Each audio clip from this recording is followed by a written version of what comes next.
Israel Hamas युद्ध के दौरान इसराइल में फंसे भारतीय संगीतकार गिरीश विश्व भारत लौट आए हैं। मंगलवार को सकुशल लौटने पर उन्होंने आपबीती साझा की। उन्होंने बताया कि युद्ध के दौरान इसराइल में क्या मंजर था, लोगों का क्या हाल था। इसके अलावा विश्व ने बताया कि क्या क्या उनके साथ हुआ।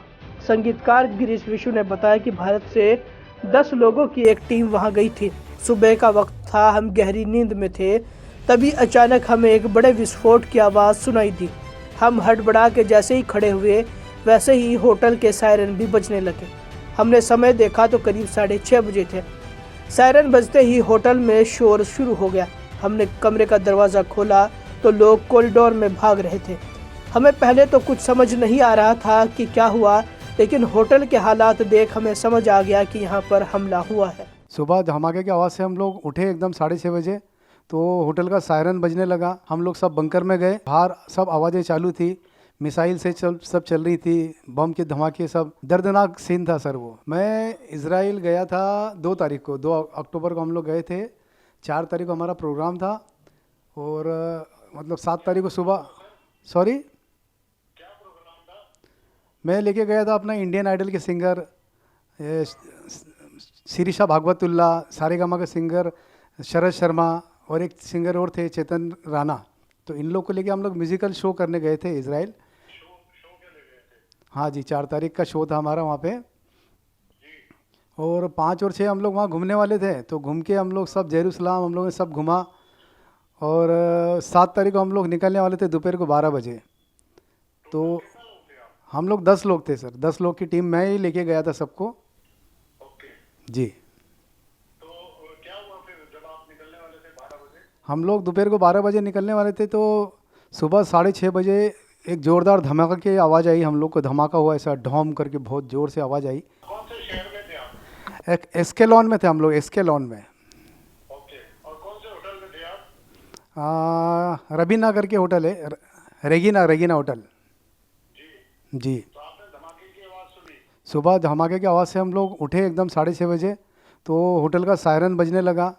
फिर हमको वहाँ पे जो होटल का स्टाफ था उन लोगों ने बोला आप लोग नीचे जाइए। वहाँ पे हर होटल में एक बेसमेंट में बंकर बने हुए रहते हैं, तो बंकर में जाने को बोला। तो हम लोग जितने भी होटल में थे, फिर हम लोग के 10 लोगों की टीम, हम लोग सब बंकर में गए। बंकर में जाके थोड़ी देर हम लोग वहाँ बैठे और ये बाहर सब आवाज़ें चालू थी, मिसाइल से सब चल रही थी, बम के धमाके सब। तो फिर थोड़ी देर बाद जब आवाज़ कम हुई तो हम लोग आके देखे। फिर देखा तो हम लोग होटल के वहाँ लॉबी में से हम लोग देख रहे थे, तो इतने सारे मतलब मिसाइल से चल रही बाहर दिख रहा था हमको, जैसे यहाँ पे रॉकेट अपन दिवाली में उड़ाते इस टाइप का चल रहा था। बड़ा मतलब दर्दनाक सीन था सर वो। आपने को देखा जिसको चोट के कोई घायल हुआ आपके सामने या किसी को आपने? हाँ जी, मतलब फिर हम लोग का वहाँ से निकलना, तो क्योंकि हमको 12 बजे निकलना था, तो निकलना तो मुश्किल लग रहा था हम लोग को। फिर हम लोगों ने, जो हमारे ऑर्गेनाइजर्स हैं, मैं उनको भी बहुत बहुत धन्यवाद देना चाहता हूँ। उनकी बहादुरी से, उनके डेयरिंग से हम लोग वहाँ से निकल पाए। वो सिगाल, रेमंड और एक आदमी का नाम ही इज़राइल है, इज़राइल भाई। तो ये लोग तीनों के डेयरिंग से हम लोग वहाँ से निकल पाए। इन लोगों ने पुलिस प्रोटेक्शन में फ़ोन किया था हमारे लिए, तो उन्होंने बताया पुलिस ने कि कौन से रास्ते से हमको लेके जाएं एयरपोर्ट। तो हम लोग का एयरपोर्ट का भी रास्ता 1 घंटे का था। तो वो लोग की बहादुरी से हम लोग वहाँ से निकल पाए। ओके, मतलब इजराइल पुलिस ने आपकी हेल्प की? हाँ, उन लोगों ने मतलब हमारी हेल्प की, हमारे ऑर्गेनाइजर्स जो थे, हमारे दोस्त लोग जी। तो वहाँ से जब निकले, 10 के 10 लोग फिर एयरपोर्ट पहुंच गए? हाँ जी, हम लोग 3 गाड़ी में फिर एयरपोर्ट के लिए निकले। रास्ते में जब निकल रहे थे तो भयंकर पुलिस का सब ऐसा लगा था, पूरा जमात लगी थी पुलिस की। और कहीं पे मतलब कार जली हुई पड़ी है, कहीं रोड पे बड़े बड़े खड्डे ऐसे, वो सब हम लोगों ने आंखों से देखा है सर। तो अभी आप सुरक्षित आ गए? अभी आप 10 के 10 लोग ठीक ठाक आ गए ना? हम लोग सब 10 के 10 लोग ठीक ठाक आ गए। बड़ी मतलब हमारे ईश्वर का बहुत बहुत धन्यवाद देना चाहते हैं।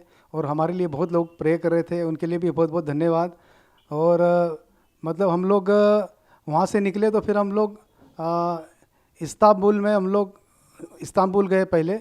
इस्तांबुल में हम लोग का 24 घंटे का हॉल्ट था, 24 घंटा फिर हम लोग इस्तांबुल में थे। इस्तांबुल से फिर हम लोग कल सुबह यहाँ पे पहुँचे।